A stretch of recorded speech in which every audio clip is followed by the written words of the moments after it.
What's going on, ladies and gentlemen? My name is Kevin Jackwitz. This is the Kaged Review, and this is going to be a review for WWE SmackDown Live for 3/19/19.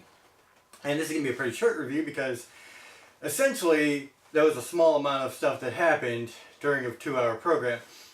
You start with The Miz. He does a pretty good promo, pretty impassioned promo talking about the relationship with him in wrestling, having to fight to get credit, and the relationship with him and McMahon and what McMahon did. And so it was a pretty good way to start out. Like, the promo was good, it was decent.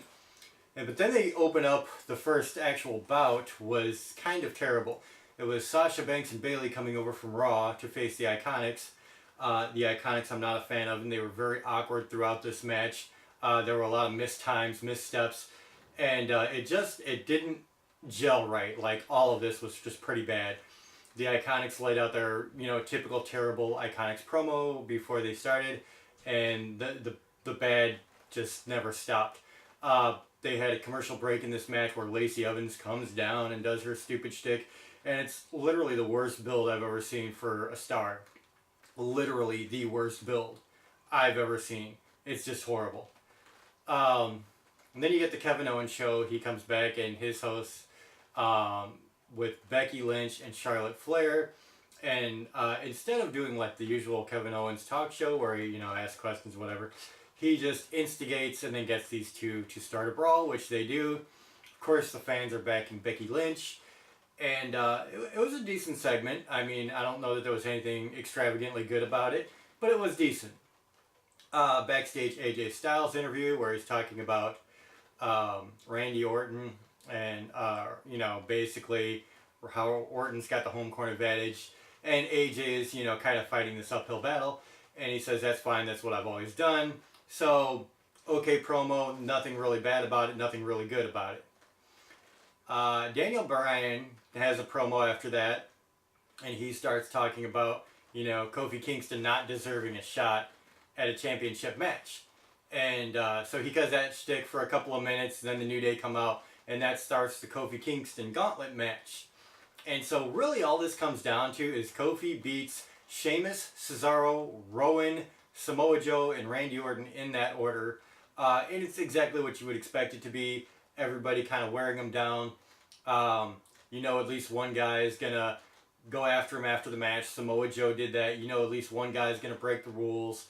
Eric Rowan did that. Smashed him with a steel chair and then threw him around outside the ring. Ragdolled him. And so Kofi Kingston goes through all of these guys, beats all of them. Yay, Kofi Kingston's going to WrestleMania. Vince McMahon comes out and says, well, you're going to go to WrestleMania if you beat one more man. And then Daniel Bryan comes out. And so now Kofi has to beat Daniel Bryan. I don't know, man. Like, I've always said that, like, this heel authority figure thing has just been done to death. And I will say that this kind of did exactly what you wanted to do. Like, you had, the feel-good moment when Kofi actually beat Randy Orton at the end, and it's like, okay, you think he's going to WrestleMania, and then they switch it up, and, they really let you down. As far as the heel authority figure, though, it is overdone. It's way overdone. It's done to death. And the problem with that is that it just feels very repetitive after a while.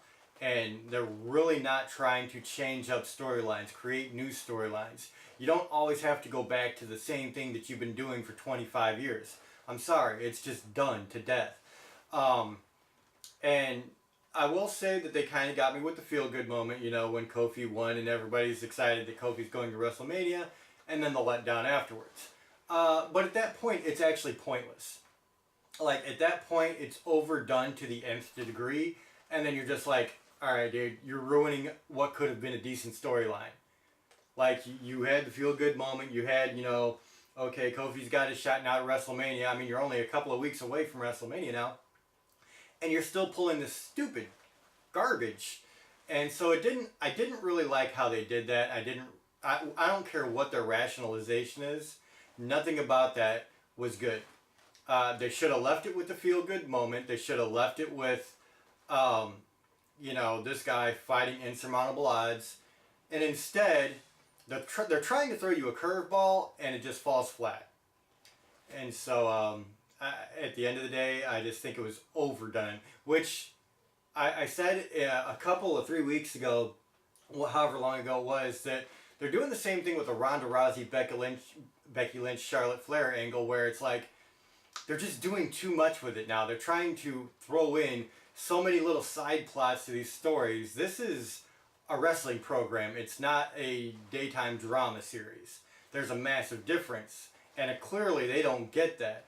They're trying to just throw in all these angles, and it just gets convoluted. And so I really have to feel like they need to learn their balance, because some of the things they're just throwing everything into, and you really have one main storyline on SmackDown, one main storyline on Raw, and everything else is just happening too quick. So they need to spread the love a little bit, add some storylines to these other things that are just getting thrown in. And it might make for a decent show.